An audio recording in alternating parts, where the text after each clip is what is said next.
So hey this is Siddharth Saxena, welcome to our leaders.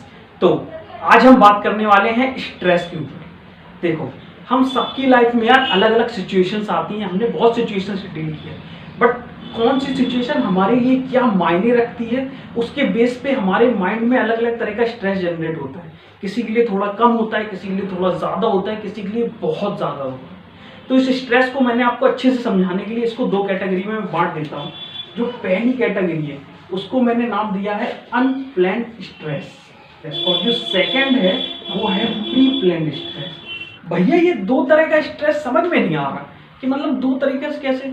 देखो, जो ये अनप्लैन्ड स्ट्रेस है ना, ये स्ट्रेस कब आता है? जब हमारे पास कोई प्लानिंग नहीं होती सिचुएशन से डील करने की। जैसे कि कोई एग्जाम आने वाला है, अभी हमारी प्रिपरेशन नहीं है, हम आराम से मस्ती कर रहे थे, अचानक एग्जाम की डेट आई और अब वो आती जा रही, पता है कि अब इतने दिन बचे और हमारी कोई प्लानिंग नहीं है, हम फोकस नहीं कर रहे। तो एक ये तरह का स्ट्रेस जनरेट हो रहा है। कोई सिचुएशन है यार, कोई बिजनेस है, कोई स्टॉक्स में हमने पैसा लगाया, उस स्टॉक्स की हमें जानकारी नहीं है, तो हमें डर लग रहा है यार कि यार ये पैसा मेरा सेफ रहेगा कि नहीं रहेगा। कोई हम बिजनेस ट्राई कर रहे हैं और अब बिजनेस में हम ट्राई कर रहे हैं, अभी ढंग से उसको जाना भी नहीं है, तो हमें ये डर लग रहा है यार ये पैसा कहीं हमारा डूब ना जाए, राइट। तो ये वो स्ट्रेस है जो हमारी लाइफ में होना जरूरी भी है, क्योंकि ये स्ट्रेस हमारे लिए बहुत बेनिफिशियल है, क्योंकि ये हमें मदद करता है कि सिचुएशन आने वाली है, अभी से अपनी प्लानिंग करना शुरू करो। इस प्लानिंग के लिए हमें इनकरेज करता है, जिससे हम उस सिचुएशन को अच्छे से डील कर सकें, अच्छे से फेस कर सकें। वरना वो सिचुएशन हमें बहुत नुकसान पहुंचा सकती है अगर अभी से हमने प्लानिंग करना शुरू नहीं करी। बट ये जो दूसरा स्ट्रेस है, जो प्री प्लान्ड स्ट्रेस, यानी हमारे पास कोई पूरी प्लानिंग हो गई, अब भी हमें स्ट्रेस हो रहा है। अब स्ट्रेस कैसा होता है, इसके एग्जाम्पल भी देखो। अब स्ट्रेस कैसा होता है, पढ़ने बैठ गए, हमने तैयारी करना शुरू कर दी, पूरी रिसर्च कर ली कि ये मटेरियल्स पढ़ेंगे ये एग्जाम को क्रैक करने के लिए। बट अब हमें टेंशन हो रही, यार परफॉर्मेंस अच्छी जाएगी कि नहीं जाएगी, अरे यार एग्जाम क्रैक होगा कि नहीं होगा, पता नहीं क्या आएगा यार एग्जाम।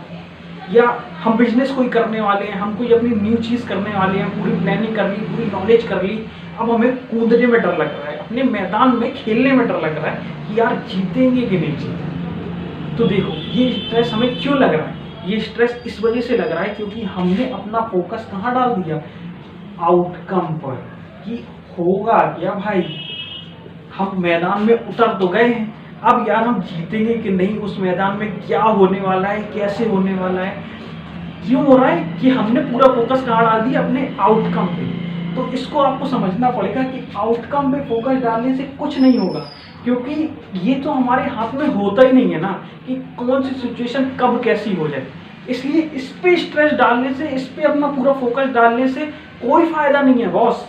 इसकी जगह अगर अपना फोकस पूरा डालेंगे हम अपने एक्शंस पे, कि हम क्या लेंगे एक्शन, क्या हमारी अपनी पूरी तैयारी है, हम अपनी पूरी नॉलेज, अपनी कैपेबिलिटी से इस जो मैदान में हम उतरे हैं, इस युद्ध का, इस सिचुएशंस का हम सामना करेंगे, राइट।